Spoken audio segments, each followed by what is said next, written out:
একটা নতুন পৃথিবী সৃষ্টি করতে হবে। এই পুরনো পৃথিবী যতই আমরা এটাকে টেনে ছিঁড়ে এগিয়ে নিয়ে যেতে চাই, আমাদের পরিশ্রমটা সার্থক হচ্ছে না। বর্তমান যে পৃথিবী সভ্যতার কাঠামোতে আমরা আছি, এই কাঠামোতে পৃথিবী বেঁচে থাকার কোনো সুযোগ নাই। আমরা চীনে অনেক বন্ধু পেয়েছি, এই বন্ধুত্ব এখন আমরা আমাদের কাজে লাগাবো, যাতে করে একসঙ্গে মিলে আমরা নতুন বাংলাদেশ গঠন করতে পারি। দেখুন, অধ্যাপক ইউনুস চীনের চিয়াংশুতে গিয়েছেন, গ্রামে গিয়েছেন। তিনি আমাদের সাথে দেখা করতে এসেছিলেন। একটি ক্ষুদ্র ঋণ ব্যবস্থার সুবিধাভোগী নারী তাকে সনদপত্র দিয়েছেন। আপনার সাথে সাক্ষাৎকার নেওয়ার আগে আমি তো আপনার যে তিন স্ট্রিট তথ্য সে বই পেয়েছি ইংলিশ ভার্সনের, আমি সেটা কিছু পড়েছি এবং আমি আপনার কাছে জানতে চাই, এখন আপনার এই প্রস্তাবিত তিন স্ট্রিট তথ্য এবং চীনের প্রেসিডেন্ট শি জিনপিং এর প্রস্তাবিত চীনা স্তরের আধুনিকীকরণ তত্ত্ব, এর মধ্যে কোনো মিল আছে? অনেক সামঞ্জস্য আছে, বিষয়গুলো তো একই, বিভিন্নভাবে বলা হচ্ছে, একই ধরনের একই লক্ষ্যে আমরা পৌঁছানোর চেষ্টা করছি। অর্থাৎ একটা নতুন পৃথিবী সৃষ্টি করতে হবে। এই পুরনো পৃথিবী যতই আমরা এটাকে টেনে ছিঁড়ে এগিয়ে নিয়ে যেতে চাই, আমাদের পরিশ্রমটা সার্থক হচ্ছে না। কাজে আমাদের চেষ্টা হবে এইটা মেরামতি কাজে না গিয়ে বরং সুন্দর করে নতুন করে আবার গড়া, কাঠামোটা করা, চিন্তার কাঠামোটা করা। এটি ছিল ৩-০ মূল কথাটা, এবং পরিষ্কারভাবে বলা আমরা কি চাই সেটা হলে তারপরে অন্যান্য প্রাতিষ্ঠানিক আয়োজন এই লক্ষ্যকে স্থির করে করা। কাজে এটা এমন না যে আমি আগে থিওরি বানিয়ে ফেললাম, তারপরে পৃথিবী যাই হোক সেটা তারপর আমার থিওরি ঠিক থাকবে, ওরকম না। আমরা পৃথিবী কী চাই আগে ঠিক করব, তার জন্য যা যা লাগে, থিওরি লাগে, কাঠামো লাগে, সব কিছু আমরা ঠিক করব ওই লক্ষ্যে পৌঁছানোর জন্য। সেটাই হলো মূল বিষয়। কাজে ৩-০ বিষয়টা হলো যে এই হলো আমাদের লক্ষ্যবস্তু, এবং যত কিছু পাল্টাতে হবে, যতগুলো সৃষ্টি করতে হবে, এই লক্ষ্যে আমাদেরকে সৃষ্টি করতে হবে। সেটা বাস্তবায়িত হলে আমাদের পৃথিবী অনেক সুন্দর হবে। শুধু সুন্দর হবে না, বেঁচে যাবে। বর্তমান যে পৃথিবী, যে সভ্যতার কাঠামোতে আমরা আছি, এই কাঠামোতে পৃথিবী বেঁচে থাকার কোনো সুযোগ নাই। এটা আত্মহননকারী একটা সভ্যতা। কাজে এই আত্মহনন থেকে রক্ষা করে তাকে সুন্দর একটা সভ্যতার দিকে নিয়ে যেতে হলে ওখান থেকে ডিপার্ট করতে হবে, সরিয়ে আসতে হবে। এই সরিয়ে আসার যে চিন্তাভাবনা, সেগুলোর কথাই আমরা বলছি।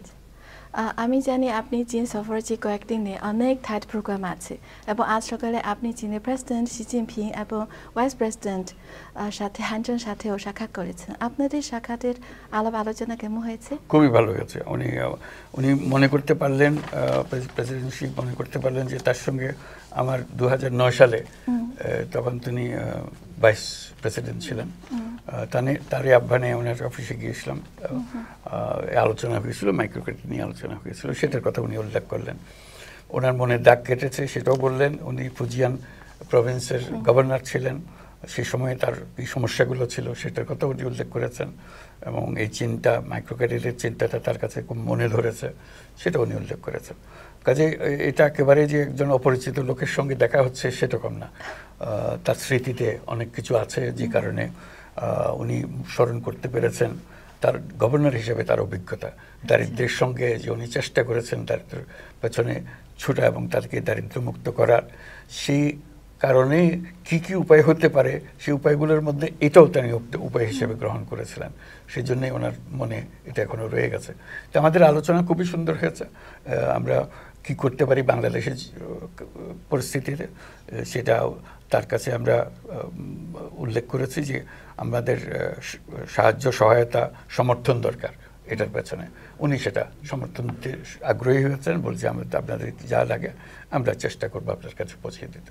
আচ্ছা, তো একটু আগে যখন তিনি ওরা করেছেন, তো আপনার যে প্রচেষ্টায় তিনি মনে করলেন তখনকার যে 30 বছর আগের কথা, তখন থেকে তিনি বুঝতে পেরেছেন বাংলাদেশ থেকে আমরা অনেকেও শিখতে পারি। কারণ এই কথাটা আমি প্রথমবার যিনি একজন সিনিয়র প্রফেসর কাছে শুনেছি। এর আগে অনেক সময় আমি সাক্ষাৎকার নিই, বাংলাদেশি বন্ধুরা বলে হ্যাঁ আমরা চীনে এসে কিছু শিখতে পারেন। তো তিনি বলেছেন তো ভালো হয়েছে।那杜教授，今天您受到邀请参加今天这个晚宴，您有什么感受？您看到尤努斯教授有什么变化吗？尤努斯教授还是老朋友的老样子。তিনি এখনো আমার পুরনো বন্ধুর মতোই আছেন, যদিও তিনি আমার চেয়ে 5, 6 কিংবা 7-8 বছরের বড়। তার বয়স ইতোমধ্যেই 86 বছর হয়েছে, এখনো দিব্যি সুস্থ। এখন দারিদ্র্য বিমোচনের ক্ষেত্র থেকে তার দেশের রাষ্ট্রীয় নেতার পদে আছেন। তিনিও শিখছেন এবং আরও বৃহত্তর পরিসরে ভূমিকা পালন করছেন। তিনি আমাকে যে ধারণা দিয়েছেন, তিনি অত্যন্ত দায়িত্বশীল ব্যক্তি। সত্যি কথা বলতে এটা সহজ কাজ নয়। তিনি নিজের সুপরিচিত ক্ষেত্রে অতুলনীয় সাফল্য অর্জনের পাশাপাশি এখন দেশের জন্য অপরিচিত ক্ষেত্রে নতুন পথ সুগমের কাজ করছেন। তাকে আমি খুব শ্রদ্ধা করি। দেখুন, অধ্যাপক ইউনুস চীনের চিয়াংশুতে গিয়েছেন, গ্রামে গিয়েছেন। তিনি আমাদের সাথে দেখা করতে এসেছিলেন। একটি ক্ষুদ্র ঋণ ব্যবস্থার সুবিধাভোগী নারী তাকে সনদপত্র দিয়েছেন।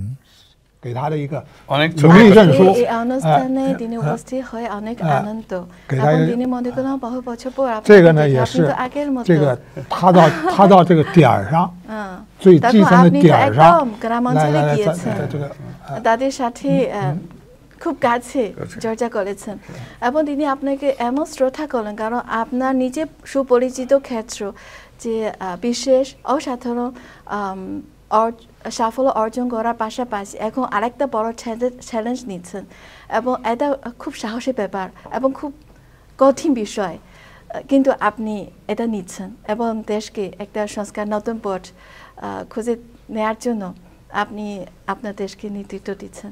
তিনি আপনাকে শ্রদ্ধা করেন। 特别希望他能在这个领域里头也取得成功。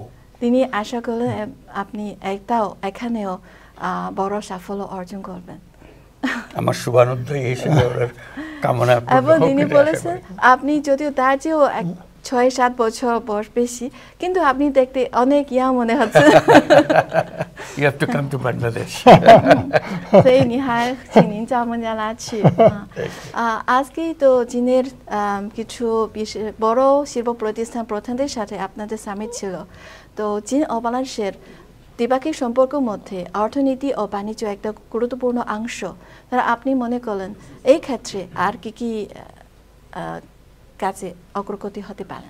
সব বিষয়ে অগ্রগতি হতে পারে। আজকে সবার সঙ্গে বসলাম, সবার সঙ্গে আলোচনা হয়েছে, প্রাথমিক আলোচনা হলো তারা আসবে, বাংলাদেশে আসবে, আরো নতুনভাবে কি কি তৈরি করা যায়। আমরা বর্তমানে যে সুযোগ সৃষ্টি হয়েছে সেই সুযোগগুলো গ্রহণ করার জন্য তাদেরকে আহ্বান জানালাম। তারা খুব সাগ্রহে সেটাতে সম্মতি দিয়েছে, তারা আসবে। আমরা চীনে অনেক বন্ধু পেয়েছি, এই বন্ধুত্ব এখন আমরা আমাদের কাজে লাগাবো যাতে করে একসঙ্গে মিলে আমরা নতুন বাংলাদেশ গঠন করতে পারি। আচ্ছা, চলতি বছর 2025 হলো চীন ও বাংলাদেশের কূটনৈতিক সম্পর্ক প্রতিষ্ঠা 50তম বার্ষিকী এবং চীন ও বাংলাদেশের সংস্কৃতির বিনিময় বর্ষ। তো এই বছর দু দেশের সম্পর্ক আরো গভীর করার জন্য অন্তর্বর্তীকালীন সরকারের কোনো উদ্যোগ আছে? আমরা সবসময় চেষ্টা করবো এই সম্পর্ক গভীরতর হোক, ঘনিষ্ঠতর হোক, এটা আমাদের চেষ্টা থাকবে, এখনো আছে। আর এই উপলক্ষে আমরা সেই চেষ্টা করে যাব। সেই কারণেই এখানে আসা, সবার সঙ্গে দেখা করা, এখানকার দেশের যারা নেতা আছেন তাদের সঙ্গে বৈঠক করা, তাদের সঙ্গে আলাপ করা, এটা আমরা করতে পেরেছি এবং আমরা মনে করেছি যে আমাদের কথাগুলো তারা খুব মনোযোগ দিয়ে শুনেছেন এবং আমাদেরকে সমর্থন করবেন। সবাইকে ধন্যবাদ। আচ্ছা, আপনাকে অনেক ধন্যবাদ আমাদের সাক্ষাৎকার দেওয়ার জন্য। আপনাকে ধন্যবাদ। আপনার এত সুন্দর বাংলা বলার জন্য ধন্যবাদ। Thank you.